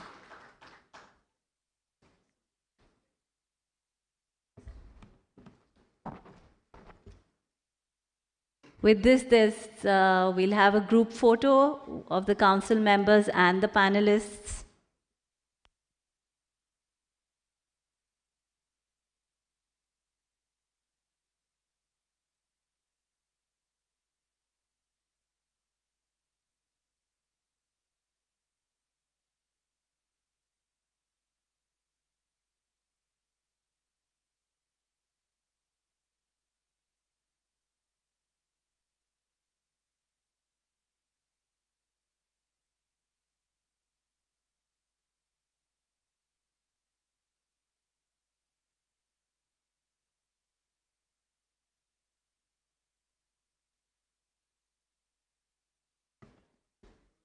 With that, we come to the close of today's milestone event. On behalf of MAP Pakistan, we'd like to thank all of you, and let's meet outside for tea.